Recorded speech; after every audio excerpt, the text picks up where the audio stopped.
ದೇಶದಲ್ಲಿ ಕೃಷಿ ಮತ್ತು ರೈತರ ಕಲ್ಯಾಣ ಸಚಿವಾಲಯದಡಿ ಒಂದು ಸ್ವತಂತ್ರ ಕೇಂದ್ರ ಪ್ರಾಯೋಜಿತ ಯೋಜನೆಯಾಗಿ ನೈಸರ್ಗಿಕ ಕೃಷಿ ರಾಷ್ಟ್ರೀಯ ಮಿಷನ್ ಎನ್ಎಂಎನ್ಎಫ್ ಅನ್ನು ಆರಂಭಿಸಲು ಕೇಂದ್ರ ಸಚಿವ ಸಂಪುಟ ಸಭೆ ಅನುಮೋದನೆ ನೀಡಿದೆ. ರಾಸಾಯನಿಕ ಮುಕ್ತ ಮತ್ತು ಸುಸ್ಥಿರ ಕೃಷಿಗಾಗಿ ಹಾಗೂ ಸಾವಯವ ಕೃಷಿಯನ್ನು ಪುನರುಜ್ಜೀವನಗೊಳಿಸುವ ಗುರಿ ಹೊಂದಿದೆ.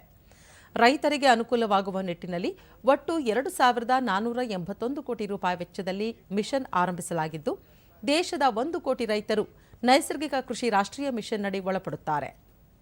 ಪ್ರಧಾನಿ ನರೇಂದ್ರ ಮೋದಿ ಅವರ ಅಧ್ಯಕ್ಷತೆಯಲ್ಲಿ ನಿನ್ನೆ ನಡೆದ ಕೇಂದ್ರ ಸಚಿವ ಸಂಪುಟ ಸಭೆಯಲ್ಲಿ ಹಲವು ಮಹತ್ವದ ಯೋಜನೆಗಳಿಗೆ ಅನುಮೋದನೆ ನೀಡಲಾಗಿದೆ ಎಂದು ಸಭೆಯ ನಂತರ ಕೇಂದ್ರ ಮಾಹಿತಿ ಮತ್ತು ಪ್ರಸಾರ ಖಾತೆ ಸಚಿವ ಅಶ್ವಿನಿ ವೈಷ್ಣವ್ ಮಾಹಿತಿ ನೀಡಿದರು.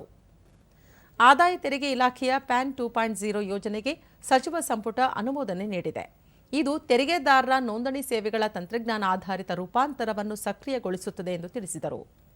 ಸರಳವಾದ, ಬಳಕೆದಾರ ಸ್ನೇಹಿ ಮತ್ತು ಸಂಪೂರ್ಣ ಡಿಜಿಟಲ್ ಪ್ರಕ್ರಿಯೆಯ ಮೂಲಕ ವಿದ್ವತ್ಪೂರ್ಣ ಸಂಶೋಧನಾ ಲೇಖನಗಳು ಮತ್ತು ಜರ್ನಲ್ ಪ್ರಕಟಣೆಗಳಿಗೆ ರಾಷ್ಟ್ರವ್ಯಾಪಿ ಪ್ರವೇಶವನ್ನು ಒದಗಿಸುವ ಹೊಸ ಕೇಂದ್ರ ವಲಯದ ಯೋಜನೆಯಾದ ಒಂದು ರಾಷ್ಟ್ರ ಒಂದು ಚಂದಾದಾರಿಕೆಗೆ ಸಂಪುಟ ಸಭೆ ಅನುಮೋದಿಸಿದೆ ಎಂದರು.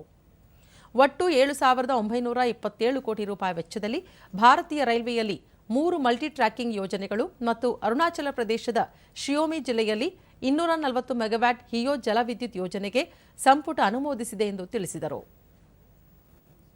कवर किया जाएगा, 1 करोड़ किसानों को इसमें कवर किया जाएगा और बहुत ध्यान रखा जा रहा है कि जो विलिंग फार्मर्स हैं, जो विलिंग पंचायत हैं, उनको आगे लाए और एक प्राकृतिक खेती के लिए जो इकोसिस्टम चाहिए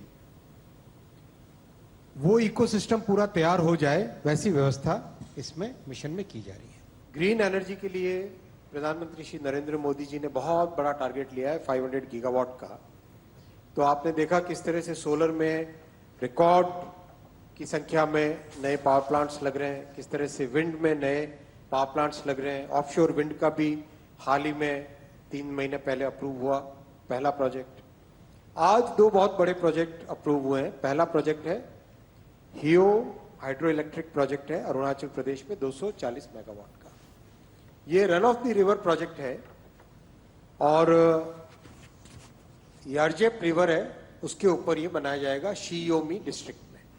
240 मेगावाट का पावर प्लांट है. 1 बिलियन यूनिट साल का जनरेट करेगा. ये इस प्रोजेक्ट में 1939 करोड़ का इन्वेस्टमेंट रहेगा और ये बहुत इंपॉर्टेंट प्रोजेक्ट है जो कि अरुणाचल के लिए भी, पूरे नॉर्थ ईस्ट के लिए भी और भारत की जो ग्रीन एनर्जी की ट्रांजिशन है उसमें भी बहुत बड़ा इसका रोल रहेगा.